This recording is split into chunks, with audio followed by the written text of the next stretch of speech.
السلام علیکم ورحمۃ اللہ وبرکاتہ الحمد للہ رب العالمین والصلاة والسلام علی اشرف الانبیاء والمرسلین اللہم لا سہل الا ما جعلته سہلا وانت تجعل الحزن اذا شئت سہلا یا مقلب القلوب صرف قلوبنا علی طاعتک۔ اللہ پاک کی حمد و ثنا اور عقائد و جہاں نبی اکرم صلی اللہ علیہ وسلم کی ذات مبارکہ پر درود و سلام کے بعد رب کائنات کا احسان عظیم ہے کہ خلاصہ قرآن کی اس مجلس میں آپ کی خدمت میں حاضر ہوں۔ آج ہم انشاءاللہ سورہ یوسف پر گفتگو کریں گے۔ پچھلی نشست میں ہم نے سورہ ہود پر گفتگو کی تھی۔ یہ سورہ مبارکہ مکہ معظمہ میں نازل ہوئی۔ ترتیب کے لحاظ سے یہ قرآن حکیم کی 12ویں صورت ہے جو 12 رکوع پر مشتمل ہے۔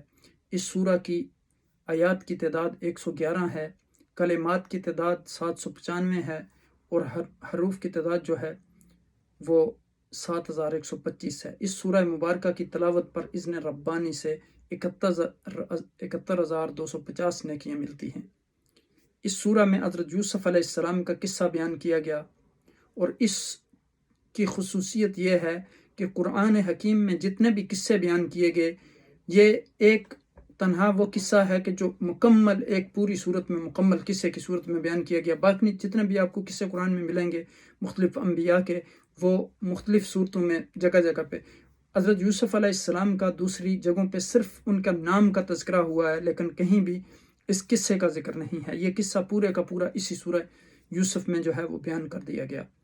پھر یہ اس حضرت یوسف علیہ السلام کے حالات اور ان کی نتائج جو ہمارے لیے انتہائی سبق آموز ہیں، اور کوئی مضمون ایسا شاید ہو جو اتنا سبق آموز ہو۔ حضرت یوسف علیہ السلام کا قصہ جو ہے قرآن مجید میں کہیں کسی اور جگہ نہیں ملتا۔ ان کے علاوہ انبیاء کے حالات متعدد مقامات پر مختلف پیراؤں میں ملتے ہیں۔ جب ان کو جمع کریں تو پھر پورا قصہ آپ کو سمجھ میں آتا ہے۔ لیکن ان کا قصہ اسی صورت سے شروع ہو کر آخر دم تک جو ہے تمام و کمال کی طرف اشارہ ایک اس جگہ بیان کیا گیا، اور تمام اشارات جو ہے ایک ہی جگہ پر کر دیے گئے۔ یہاں دیکھیں کہ اس سورہ کا آغاز جو ہے وہ حروف مقطعات سے ہوتا ہے۔ اس کے بعد پھر قرآن حکیم کی حقانیت کا بیان ہے۔ فرمایا کہ الف لام را، یعنی الف لام را جو ہیں حقیقی معنی اللہ اور اس کے رسول ہی بہتر جانتے ہیں۔ پھر فرمایا تلک آیات الکتاب المبین، یہ روشن کتاب کی آیتیں ہیں۔ اس کے بعد آپ دیکھیں کہ یہاں اس سورہ مبارکہ میں جتنے مختلف حالات میں سے دنیا میں حضرت یوسف علیہ السلام کو گزرنا پڑا، مشقتوں اور مصائب میں سے، تکلیفوں میں سے، حالات جو ان کے اوپر آئے، جن کے اثر سے انسان کے اصلی جذبات جو ہے حرکت میں آتے ہیں۔ انسان جذبات کی اندھیوں میں اپنے دل پر اس کے لیے قابو رکھنا مشکل ہو جاتا ہے۔ دوسروں کے جذبات کا اثر بھی اس کے اوپر ہوتا ہے، اور بعض اوقات بڑے زور کا ہوتا ہے۔ حضرت یوسف علیہ السلام کی زندگی کا اچھا خاصا حصہ انہی جذبات کے طوفان میں گزرا۔ انہوں نے جس طرح ان کا مقابلہ کیا وہ پورے کا پورا قصہ ایک جگہ رکھ دیا گیا تاکہ آدمی کو ان سے مقابلہ کرنے کا طریقہ معلوم ہو جائے۔ حضرت یعقوب علیہ السلام کے مختلف بیویوں سے 12 بیٹے تھے، اور حضرت یوسف علیہ السلام اور بنیامین جو تھے وہ یہ سب سے چھوٹے تھے، اور ان کی والدہ کا وصال ہو گیا تھا۔ اور حضرت یوسف علیہ السلام حسن و جمال کے اعتبار سے بھی بہت زیادہ خوبصورت تھے، آپ کی سیرت بھی خوبصورت تھی، والد گرامی ان سے بہت محبت کرتے تھے۔ اور بنیادی وجہ یہ بھی ہے کہ چھوٹے بچے سے ہمیشہ والدین زیادہ پیار کرتے ہیں۔ ان کی طرف سے حد سے بڑھ کر جب پیار بھائیوں نے دیکھا تو وہ حسد میں مبتلا ہو گئے۔ اس میں حضرت یوسف علیہ السلام کا کوئی قصور نہیں تھا، لیکن پھر اس نتیجے کی ان کو سزا بھگتنی پڑی کہ وہ غلام بنا کر بیچ دیے گئے۔ بھائیوں نے کنویں میں ڈالا، وہاں سے وہ نکال کے لے گئے، پھر انہوں نے فروخت کر دیا۔ ایک بڑے عہدیدار کی بیوی نے خرید لیا اور ان کے عشق میں مبتلا ہو گئی، لیکن آپ نے علیہ السلام نے تقوی کو ہاتھ سے نہ چھوڑا اور قید خانے میں ڈال دیے گئے۔ اس کے بعد حالات نے پلٹا کھایا، پھر بادشاہ کے وزیر خزانہ مقرر ہوئے۔ قید سالی کے میں لوگوں کے کھانے پینے کا بندوبست کیا، ماں باپ کو اور بھائیوں کو بھی بلا لیا اور وہیں بسا لیا، اور بھائیوں کا قصور جو ہے وہ معاف کر دیا۔ ابتدائی آیات کا خلاصہ اگر آپ دیکھیں تو جو شخص اپنے اخلاق عادات درست کرنا چاہتا ہے اسے چاہیے کہ جذبات کی اندھیوں میں اس کے قدم نہ ڈگمگائیں، اور اسے چاہیے کہ ان آیات کو سننے اور پڑھنے کے بعد ان پر عمل کرے۔ جب وہ اس میں غور کرے گا تو اسے معلوم ہو جائے گا کہ اس کی زبان خالص عربی ہے، تاکہ لوگوں کو جنہیں اللہ کے رسول صلی اللہ علیہ وسلم آیتیں پڑھ کر سنائیں گے، ان کے سمجھنے میں کوئی دشواری پیش نہ آئے، اس لیے آگے چل کر انہیں دوسروں کو سمجھانا ہے۔ ارشاد ہے کہ ہم بہترین طریقے سے یا رسول تجھ کو ایک قصہ سناتے ہیں، اور اسی کو اس قرآن کا جو تیری طرف بذریعہ وہی بھیجا جا رہا ہے اس کا جز قرار دیتے ہیں، تاکہ ہمیشہ کے لیے اپنی بیان کی خوبی، زبان کی لطافت اور طریقہ تعلیم کی تاریکیوں کی بدولت انسانوں کو زندگی کے راستے کے گہرے غاروں اور جذبات کی گٹا ٹوپ اندھیروں سے ہاتھ پکڑ پکڑ کر باہر کھینچتا رہے، ان کے دلوں کی خواہشات، جذبات کے تھپیڑوں اور جذبات کو جونکوں میں تھام کر رکھے، ان کو دوسروں کی دست درازیاں اور اظہار رسانیوں کی وجہ سے افسردہ دل نہ ہونے دے، اور عزم و استقلال، صبر و تحمل اور عفو و کرم کی زندہ مثال ان کے سامنے پیش کرے۔ ارشاد ہے کہ اس قصے سے پہلے آپ واقف نہ تھے، ہم نے وحی کے ذریعے آپ صلی اللہ علیہ وسلم کو یہ قصہ بتا دیا، تو ہر قدم پر سبق اور نصیحت آپ ظاہر ہوتی ہے اور دل میں بیٹھتی چلی جاتی ہے۔ حضرت یوسف علیہ السلام کی داستان یہودیوں کو تورات کے ذریعے معلوم ہوتی تھی، انہوں نے مکہ کے مشرکوں کو سکھایا کہ آپ اپنے رسول یوسف علیہ السلام کا قصہ پوچھو۔ مشرکوں نے یہی مطالبہ حضور نبی اکرم صلی اللہ علیہ وسلم کے سامنے رکھ دیا، کیونکہ ان کا مقصد یہی تھا کہ آپ اس کے بیان سے عاجز آ جائیں گے اور لوگوں کی عقیدت جو ہے آپ کی طرف سے جاتی رہے گی۔ اللہ عز و جل نے سورہ یوسف نازل کی اور قصے کے پردے میں نبی اکرم صلی اللہ علیہ وسلم کو ان کا پروگرام بتا دیا کہ کسی طرح قوم کے لوگ عزا دے کر آپ کو وطن سے نکالیں گے، اور کیسے پردیس میں اللہ سبحانہ تعالیٰ عزت اور قوت دے کر قوم کو آپ کے سامنے مغلوب کر دے گا اور آپ سب کو معاف کر کے اپنے ساتھ ملا لیں گے۔ قصہ یہاں سے شروع ہوتا ہے کہ ایک بچے نے ایک خواب دیکھا، اس کا ذکر اس نے اپنے والد گرامی سے کیا، کہا کہ وَإِذْ قَالَ يُوسُفُ لِأَبِيهِ يَا أَبَتِ إِنِّي رَأَيْتُ أَحَدَ عَشَرَ كَوْكَبًا وَالشَّمْسَ وَالْقَمَرَ رَأَيْتُهُمْ لِي سَاجِدِينَ، کہا کہ اے ابا جان، میں نے ایک خواب دیکھا ہے کہ میں دیکھ رہا ہوں کہ 11 ستارے اور سورج اور چاند وہ مجھے سجدہ کر رہے ہیں۔ تو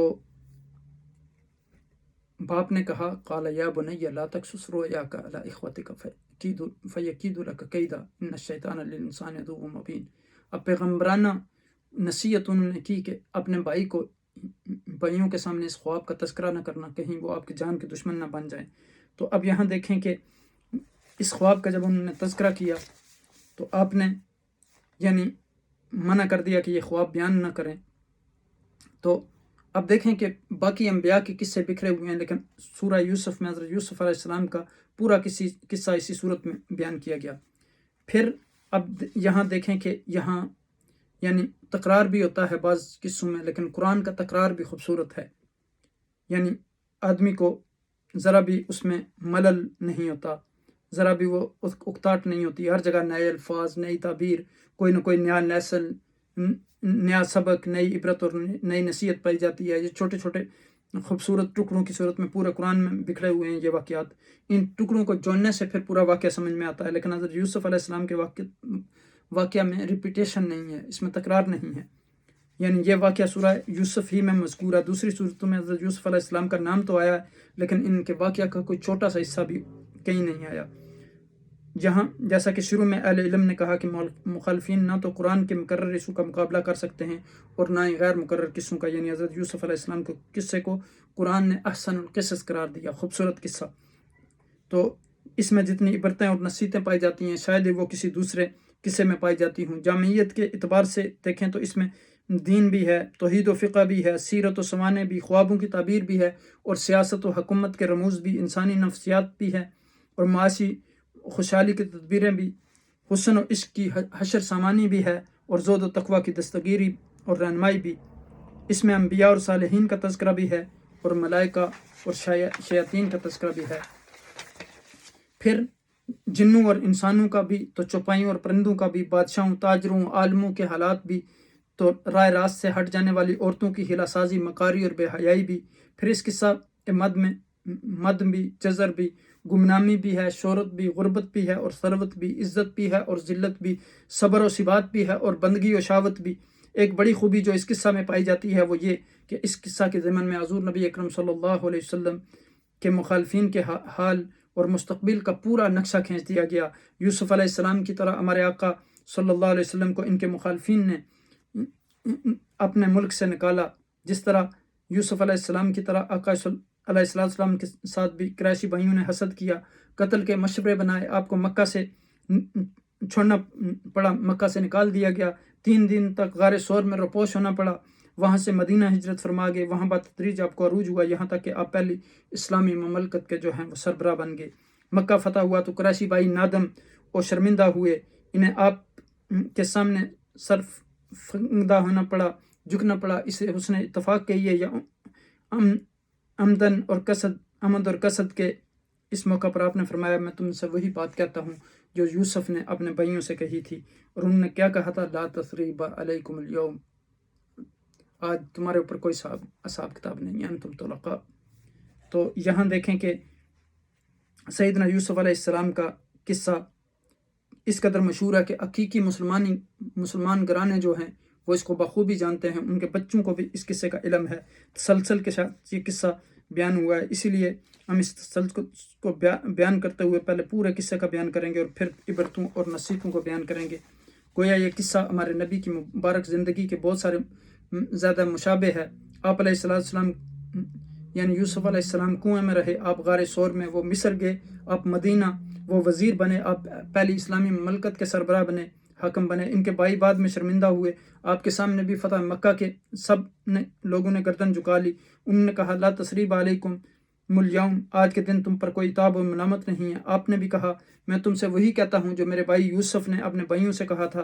قصہ حضرت یوسف علیہ السلام آپ دیکھیں یہاں کہ آپ کے 12 بیٹے تھے، حضرت یوسف علیہ السلام حضرت یوسف سے غیر معمولی محبت کرتے تھے، ان کی سیرت اور صورت دونوں لحاظ سے وہ حسین تھے، ان کے والد گرامی کی محبت کی دیکھ کر ان کے بھائی جو ہے وہ دشمن بن گئے، اور انہوں نے والد گرامی سے کہا کہ آپ اس کو کھیلنے کے لیے ہم ساتھ لے کے جانا چاہتے ہیں تو اس کو ہمارے ساتھ جانے دیں۔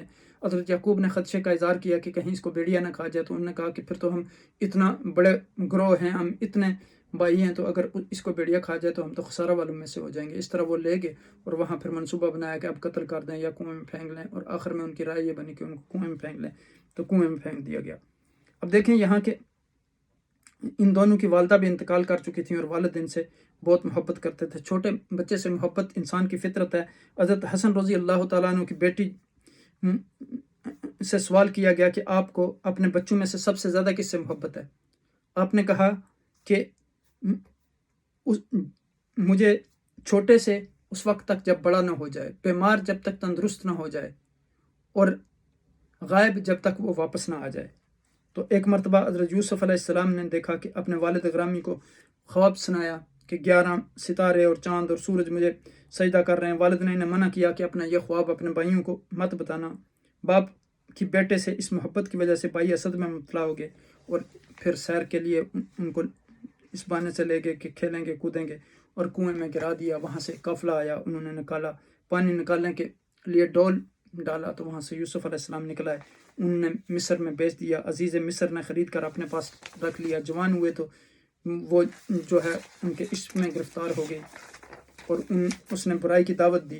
آپ نے یعنی برائی کی دعوت کو ٹھکرا دیا اور کہا کہ انی اخاف اللہ، جیسے عقائد و جہاں نبی اکرم صلی اللہ علیہ وسلم نے فرمایا سبعۃ یظلهم اللہ فی ظلہ یوم لا ظل الا ظلہ، 7 قسم کے لوگ اللہ کے سائے کے نیچے ہوں گے، ان میں سے یہ بھی ہے کہ دعت و امرات و ذات منصب جمال فقن قال انی اخاف اللہ، کہ ایک خوبصورت اور منصب والی، مال و دولت والی عورت کسی کو برائی کی دعوت دے اور وہ کہے کہ میں اللہ سے ڈرتا ہوں۔ تو یوسف علیہ السلام نے بھی یہاں یعنی اس کو ترک کر دیا اور اس کی دعوت کو ٹھکرا دیا۔ اس نے کہا کہ میں آپ کو قید میں بند کروا دوں گی، جیل میں بھیج دوں گی۔ آپ نے کہا کہ قید اس برائی سے میرے لیے زیادہ عزیز ہے۔ پھر یہاں آپ مصر آئے، پھر وہاں جیل میں بھیج دیے گئے۔ یہ سارا واقعہ ہونے کے بعد اس نے جو مصر عزیز کی جو بیوی تھی، اس کو عورتوں نے جب ملامت کرنا شروع کی تو اس نے تمام عورتوں کی دعوت کی، ناشپتیاں آگے رکھیں اور چھریاں ان کے ہاتھوں میں دیں۔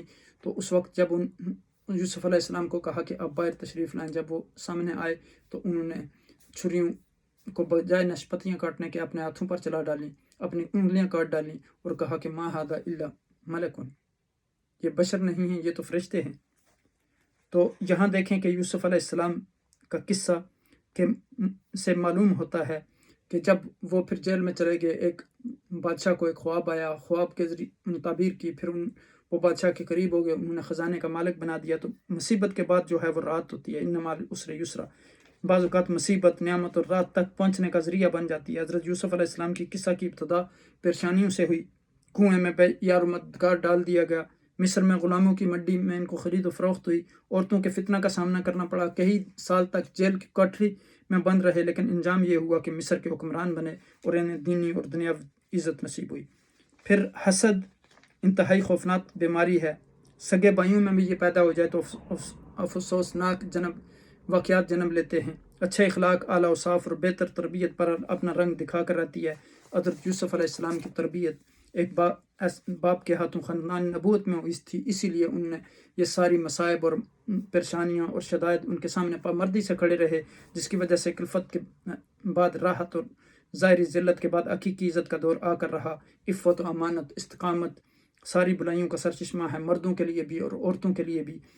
یونی دین پر جمے رہنے والوں کو ایک نہ ایک دن عزت اور احترام حاصل ہو کر رہتا ہے، اور حقیقت کو جتنا ہی چھپایا جائے بالآخر وہ ظاہر ہو کر رہتی ہے.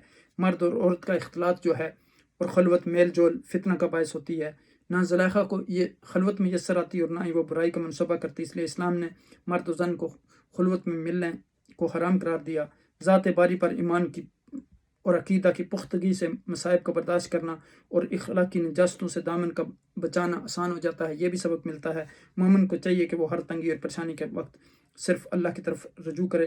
جب عزیز مصر کی بیوی نے برائی کا ارتکاب نہ کرنے کی صورت میں جیل کی دھمکی دی تو آپ نے معصیت پر یعنی جیل کو ترجیح دیتے ہوئے اپنے رب کو پکارا، اے میرے رب، جیل مجھے اس برائی سے زیادہ محبوب ہے جس کی دعوت زنان مصر مجھے دیتی ہیں. سچا دائی ہمیشہ انتہائی مشکل وقت، پریشان کن حالات میں بھی دعوت کے فریضہ سے غافل نہیں ہوتا. یہی وجہ ہے کہ یوسف علیہ السلام جیل میں بھی دعوت دیتے رہے، انہوں نے وہاں بھی توحید کی دعوت دی اور اس کے بعد خواب کی تعبیر بتلائی، اور کہا جاتا ہے کہ جیل کے قیدیوں نے جو ہے آپ کے ہاتھوں پر جو ہے وہ اسلام قبول کر لیا تھا. پھر اس واقعہ سے ہمیں جو ہے وہ یہ بھی معلوم ہوتا ہے کہ ایک دائی جو ہے اللہ کے دین کی دعوت کا کام کرنے والا، اس کو اپنے دامن کو پاک اور صاف رکھنا چاہیے، اس پر کوئی داغ نہیں آنا چاہیے. اس سے ہمیں صبر کی فضیلت اور اس کے بہترین نتائج کا پتہ چلتا ہے. اس قصہ کے مطالعے سے ہمیں پتہ چلتا ہے کہ یوسف علیہ السلام کی برات اور طہارت کی کئی شہادتیں سامنے آئی. پہلی شہادت یہ تھی کہ رب العالمین کی، دوسری شہادت شیطان کی، کیونکہ شیطان نے باری تعالیٰ کے سامنے قسم کھا کر کہا تھا کہ تیری عزت کی قسم، میں سب انسانوں کو گمراہ کروں گا سوائے تیرے ان بندوں کے جو مخلص ہیں. تو یوسف علیہ السلام یقیناً مخلصین میں سے تھے. تیسری شہادت خود یوسف علیہ السلام کی ہے جو ابھی گزرا ہے، کہ انہوں نے کہا کہ اے میرے رب، مجھے جیل زیادہ محبوب ہے اس برائی سے جس کی طرف یہ مجھے دعوت دے رہی ہیں. اور چوتھی شہادت عزیز مصر کی بیوی ہے، جس نے جب اس نے واضح طور پر کہا تھا اب حق واضح ہوگا، میں نے اسے پھسلانے کی کوشش کی تھی اور یہ سچوں میں سے ہے. پھر پانچویں شہادت عزیز مصر کے خاندان کے اس فرد کی تھی جس نے کہا کہ اگر قمیض آگے سے پھٹی ہوئی تو یہ جھوٹوں میں سے ہے، اگر پیچھے سے پھٹی ہوئی تو پھر یہ جو ہے زلیخا جھوٹی ہے. پھر چھٹی شہادت ان زنان مصر کی ہے جنہوں نے اپنے ہاتھ کاٹ لیے. انہوں نے آپ کے کردار کی صفائی کی گواہی دیتے ہوئے کہا کہ ہمیں یوسف کے بارے میں کسی برائی کا علم نہیں ہے. ان تمام شہادتوں سے قطعی طور پر معلوم ہوتا ہے کہ حضرت یوسف علیہ السلام کی پاک دامنی ثابت ہوتی ہے. آپ اگر کوئی سیاہ دل آپ کی طرف کوئی کسی برائی کی نسبت کرتا ہے تو اس سے بڑا جاہل اور غبی کوئی نہیں ہے، اس سے بڑا بدبخت انسان کوئی نہیں ہے. 12ویں نصیحت اس قصہ سے یہ حاصل ہوتی ہے کہ اللہ کسی کو تکلیف میں مبتلا کرنے کا فیصلہ کرے تو اس کی تقدیر اور فیصلے کو کوئی ٹال نہیں سکتا، اور اگر کسی کے ساتھ خیر اور عزت کا فیصلہ کر لے تو اسے کوئی روک نہیں سکتا. اس طرح یعنی اولاد کے درمیان عدل و انصاف کرنے کا ہمیں حکم ملتا ہے. فتنوں سے اجتناب کا یعنی پتہ چلتا ہے، اور بغض اور حسد سے بچنے کا یہاں سبق سکھایا گیا، کیونکہ بغض اور حسد اگر باپ بیٹے کے بھائیوں کے درمیان پیدا ہو جائے تو اس کے بھی غلط نتائج نکلتے ہیں اور وہ فتنہ اور فساد کا سبب بنتی ہے. پھر یہاں امانت کی حفاظت کرنا، یوسف علیہ السلام کو امین بنایا گیا یہاں. تو یہاں اس صورت میں ہمیں یہ بھی پتہ چلتا ہے کہ کس طرح یعنی انہوں نے کسی راز کو پوشیدہ رکھنا.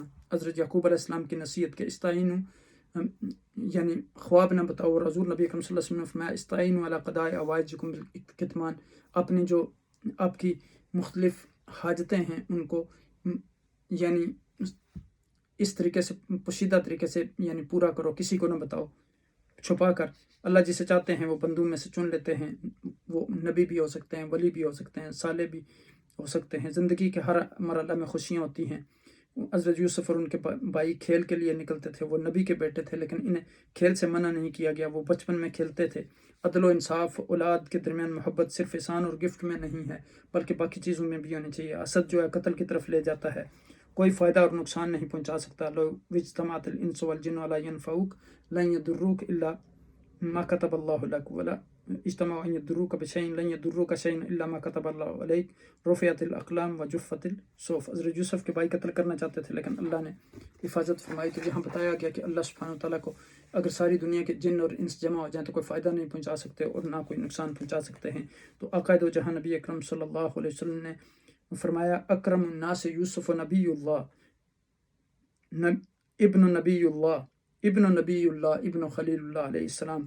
یہ بخاری شریف کی کتاب تفسیر میں ہے۔ امام احمد نے اپنی مسند میں ایک روایت ابن عمر رضی اللہ تعالیٰ عنہ سے نقل کی ہے کہ نبی اکرم صلی اللہ علیہ وسلم نے فرمایا الکریم ابن الکریم ابن الکریم یوسف بن یعقوب بن اسحاق بن ابراہیم علیہ السلام، یعنی آپ تمام انسانوں کے ہاں مکرم ہیں، یعنی نبی، پھر نبی کے بیٹے، وہ آگے ان کے والد نبی تھے، ان کے والد نبی تھے۔ سیدنا یوسف علیہ السلام بھی اپنے والد دادا پردادا کی سن رشت کو پہنچ کر نبوت و رسالت سے سرفراز ہوئے اور ملت ابراہیمی کی دعوت و تبلیغ کے علمدار بنے۔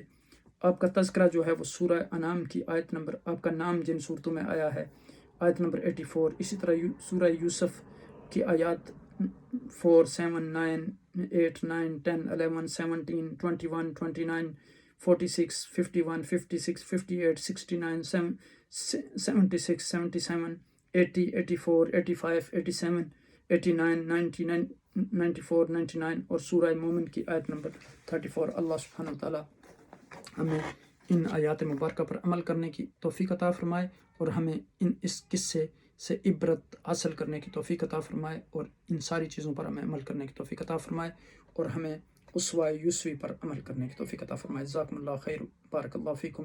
پلیز اس ویڈیو کو دوسرے لوگوں کے ساتھ شیئر کریں اور اس ہمارے چینل کو بھی سبسکرائب کر لیں تاکہ یہ تمام ویڈیوز اب تک پہنچتی رہیں۔ اللہ سبحانہ وتعالیٰ آپ کا حامی ناصر ہو۔ السلام علیکم ورحمۃ اللہ وبرکاتہ۔